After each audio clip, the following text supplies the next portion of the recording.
Selamat pagi saudara-saudara, sebelum kita memulai membaca Alkitab, mari kita berdoa. Terima kasih Bapak, kami bersyukur pagi ini bisa bangun dengan tubuh yang sehat tanpa kurang apapun. Sebelum kami melakukan aktivitas hari ini, kami rindu untuk membaca Alkitab Tuhan, untuk melandasi hidup kami dengan kebenaran-Mu. Oleh sebab itu kami semakin hari semakin berkenan di hadapan-Mu Tuhan. Urapilah setiap kami Tuhan, di dalam nama Tuhan Yesus. Haleluya. Amin. Korban pagi dan korban petang. Tuhan berfirman kepada Musa, "Perintahkanlah kepada orang Israel dan katakanlah kepada mereka, dengan setia dan pada waktu yang ditetapkan haruslah kamu mempersembahkan persembahan-persembahan kepadaku sebagai santapanku, berupa korban api-apian yang baunya menyenangkan bagiku. Katakanlah kepada mereka, inilah korban api-apian yang harus kamu persembahkan kepada Tuhan. 2 ekor domba berumur setahun yang tidak bercela setiap hari sebagai korban bakaran yang tetap. Domba yang satu haruslah kau olah pada waktu pagi, domba yang lain haruslah kau olah pada waktu senja. Juga 1/10 eva tepung yang terbaik untuk korban sajian, diolah dengan 1/4 hin minyak tumbuk. Itulah korban bakaran yang tetap yang diolah pertama kali di atas gunung Sinai, menjadi bau yang menyenangkan, suatu korban api-apian bagi Tuhan. Dan korban curahannya ialah 1/4 hin untuk setiap domba. Curahkanlah minuman yang memamukan sebagai korban curahan bagi Tuhan di tempat kudus. Dan domba yang lain haruslah kau olah pada waktu senja, sama seperti korban sajian pada waktu pagi, dan sama seperti korban curahan. Haruslah engkau mengolahnya sebagai korban api-apian yang baunya menyenangkan bagi Tuhan. Korban Sabat dan korban bulan baru. Pada hari Sabat 2 ekor domba berumur setahun yang tidak bercela, dan 2/10 eva tepung yang terbaik sebagai korban sajian, diolah dengan minyak, serta dengan korban curahannya. Itulah korban bakaran Sabat pada tiap-tiap Sabat, di samping korban bakaran yang tetap dan korban curahannya. Pada bulan barumu haruslah kamu mempersembahkan sebagai korban bakaran kepada Tuhan 2 ekor lembu jantan muda, 1 ekor domba jantan, 7 ekor domba berumur setahun yang tidak bercela, dan juga 3/10 eva tepung yang terbaik sebagai korban sajian, diolah dengan minyak untuk tiap-tiap lembu jantan, serta 2/10 eva tepung yang terbaik sebagai korban sajian, diolah dengan minyak untuk domba jantan yang seekor itu, serta 1/10 eva tepung yang terbaik sebagai korban sajian, diolah dengan minyak untuk tiap-tiap domba. Itulah suatu korban bakaran bau yang menyenangkan, suatu korban api-apian bagi Tuhan. Dan korban curahannya haruslah untuk 1 ekor lembu jantan setengah hin anggur, untuk 1 ekor domba jantan 1/3 hin, dan untuk 1 ekor domba 1/4 hin. Itulah korban bakaran pada setiap bulan baru dalam setahun. Dan 1 ekor kambing jantan haruslah diolah menjadi korban penghapus dosa bagi Tuhan, serta dengan korban curahannya di samping korban bakaran yang tetap. Korban pada hari-hari raya dalam bulan yang pertama, pada hari yang ke-14 bulan itu ada Paskah bagi Tuhan. Pada hari yang ke-15 bulan itu ada hari raya, 7 hari lamanya harus dimakan roti yang tidak beragi. Pada hari yang pertama ada pertemuan kudus, maka tidak boleh kamu melakukan sesuatu pekerjaan berat, dan haruslah kamu mempersembahkan kepada Tuhan sebagai korban api-apian, sebagai korban bakaran 2 ekor lembu jantan muda, 1 ekor domba jantan, dan 7 ekor domba berumur setahun. Haruslah kamu ambil yang tidak bercela. Sebagai korban sajian haruslah kamu olah tepung yang terbaik, diolah dengan minyak, yakni 3/10 eva untuk 1 ekor lembu jantan, dan 2/10 eva untuk 1 ekor domba jantan. 1/10 eva harus kau olah untuk setiap domba dari ke-7 ekor domba itu. Selanjutnya 1 ekor kambing jantan sebagai korban penghapus dosa untuk mengadakan pendamaian bagimu. Selain dari korban bakaran pagi yang termasuk korban bakaran yang tetap, haruslah kamu mengolah semuanya itu. Secara demikian, haruslah setiap hari selama 7 hari kamu olah santapan berupa korban api-apian yang baunya menyenangkan bagi Tuhan, di samping korban bakaran yang tetap haruslah itu diolah serta dengan korban curahannya. Dan pada hari yang ketujuh, haruslah kamu mengadakan pertemuan yang kudus, maka tidak boleh kamu melakukan sesuatu pekerjaan berat. Pada hari hulu hasil, pada waktu kamu mempersembahkan korban sajian baru kepada Tuhan, pada hari raya lepas 7 minggu, haruslah kamu mengadakan pertemuan kudus, maka tidak boleh kamu melakukan sesuatu pekerjaan berat.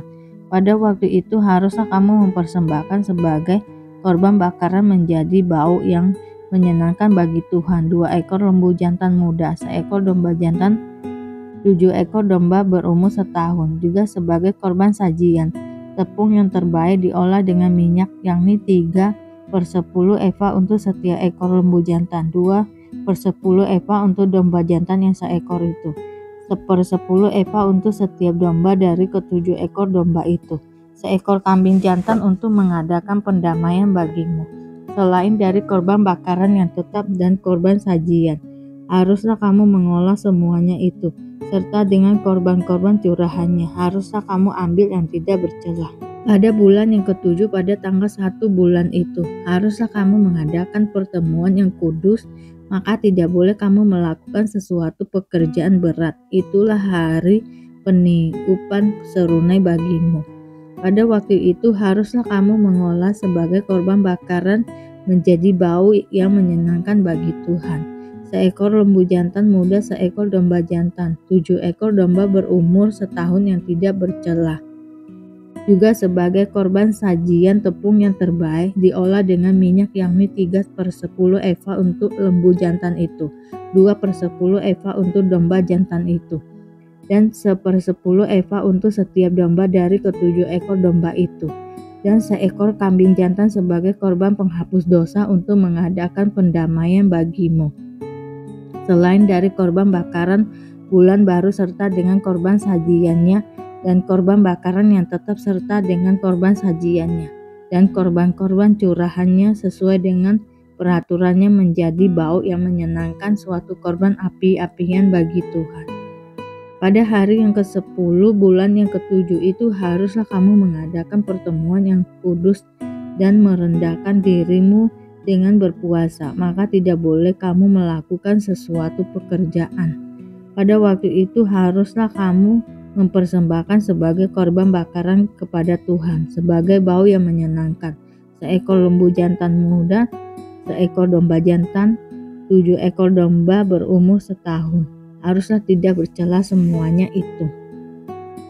Juga sebagai korban sajian tepung yang terbaik diolah dengan minyak, yakni 3/10 eva untuk lembu jantan itu, 2/10 eva untuk domba jantan yang seekor itu, 1/10 eva untuk setiap domba dari ketujuh ekor domba itu, dan 1 ekor kambing jantan sebagai korban penghapus dosa. Selain daripada korban penghapus dosa, pembawa pendamaian dan korban bakaran yang tetap, serta dengan korban sajiannya dan korban-korban curahannya.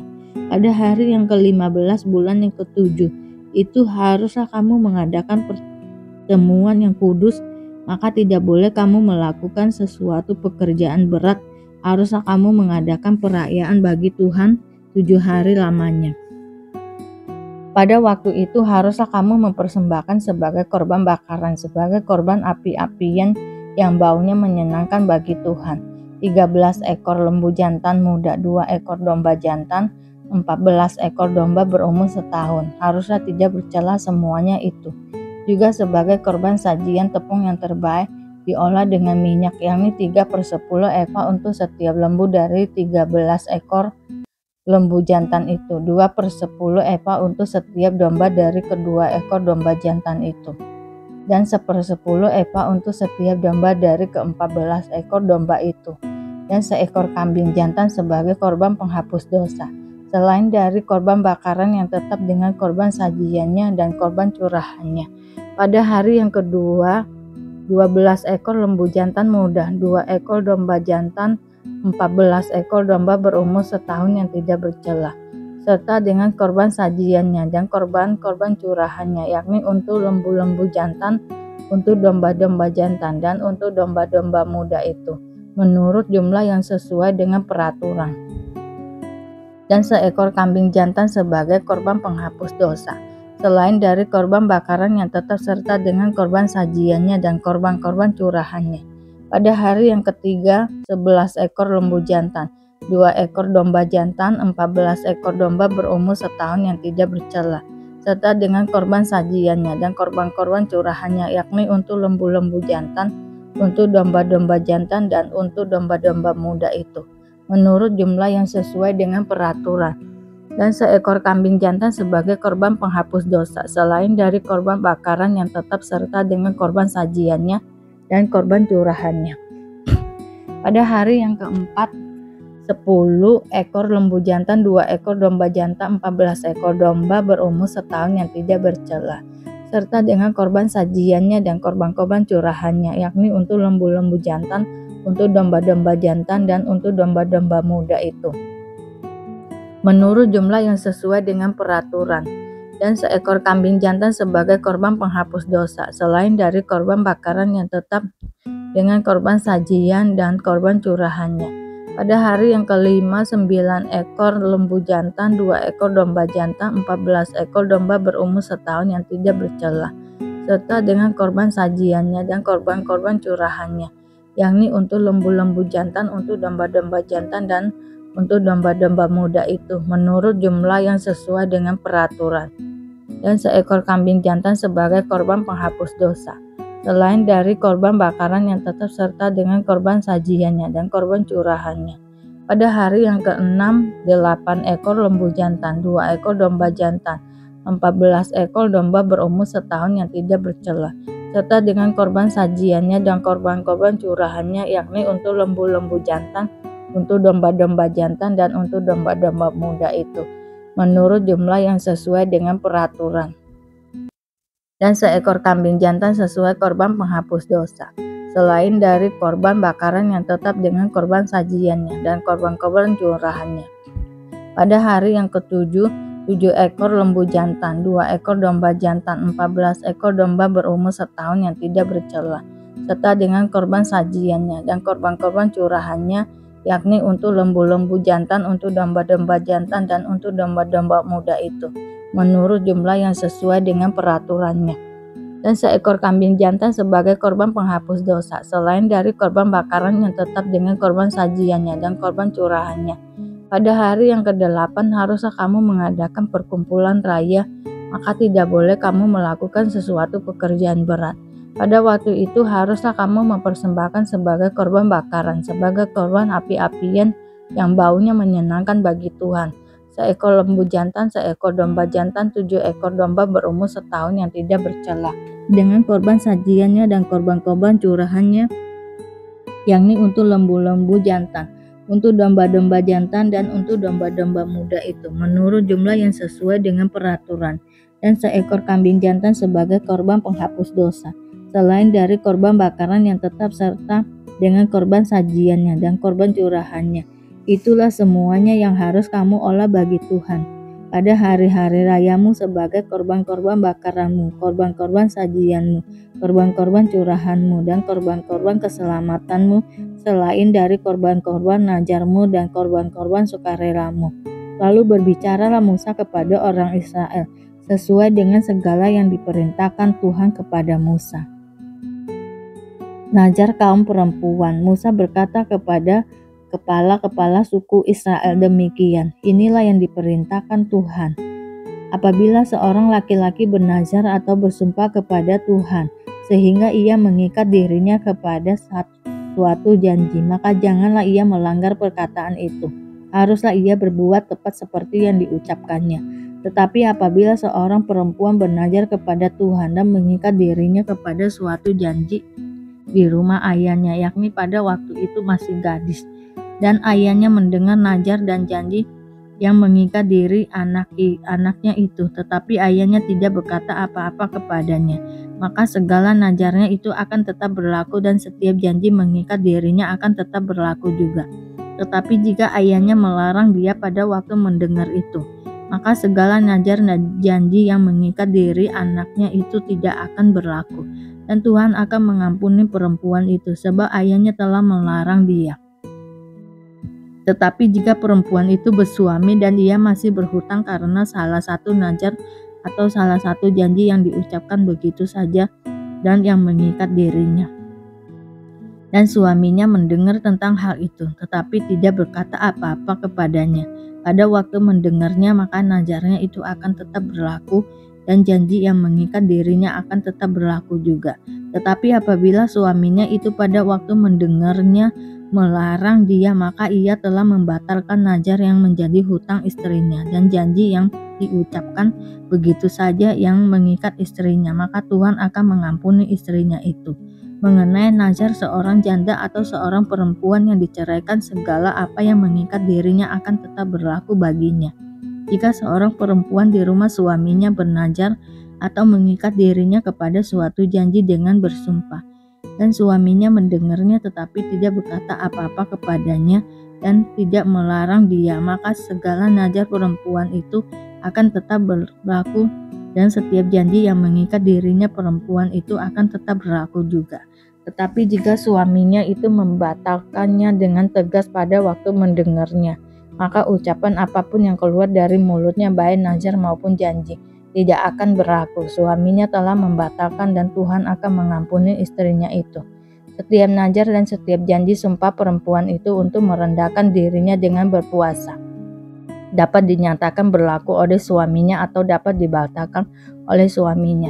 Tetapi apabila suaminya sama sekali tidak berkata apa-apa kepadanya dari hari ke hari, maka dengan demikian ia telah menyatakan berlaku segala nazar istrinya atau segala ikatan janji yang menjadi hutang istrinya.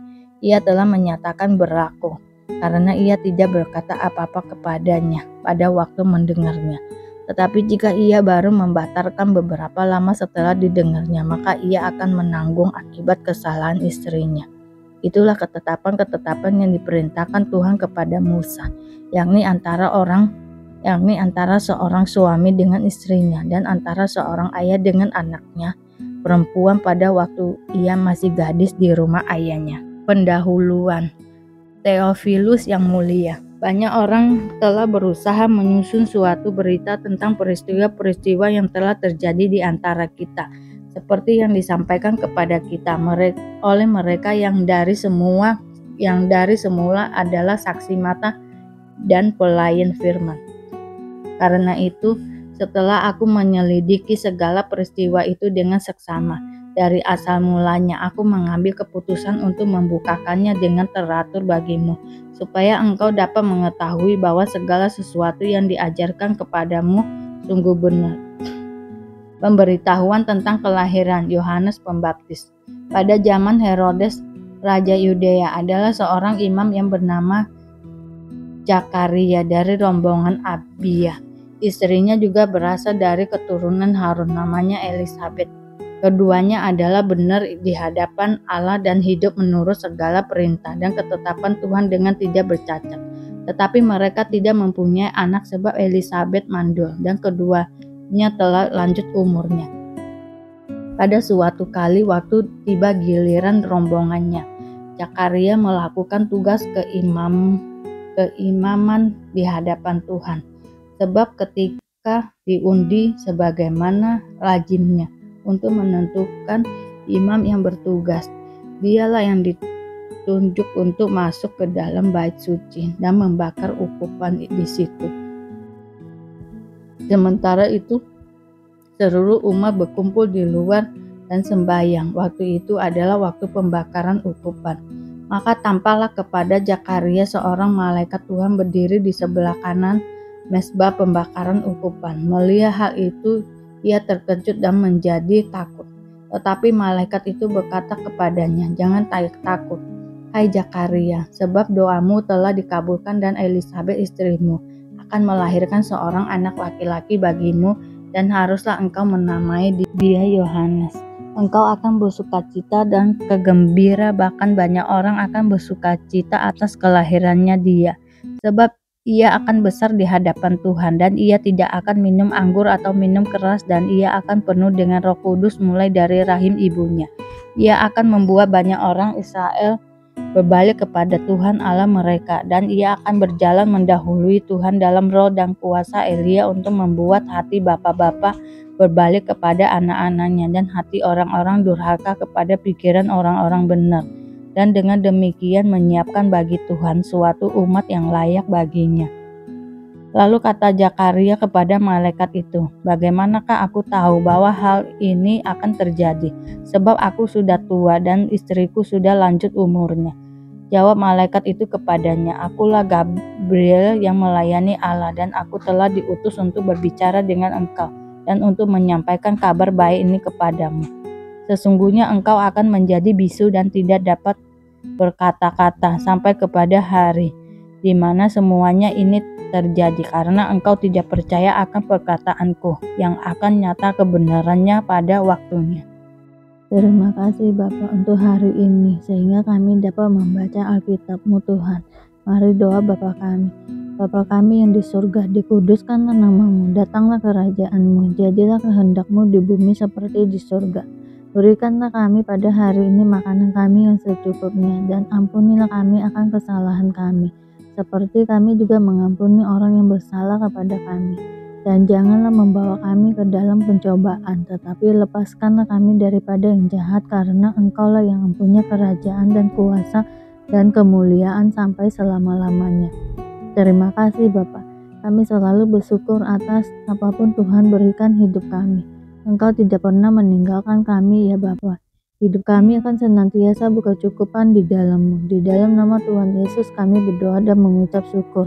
Amin, amin, amin. Tuhan Yesus memberkati.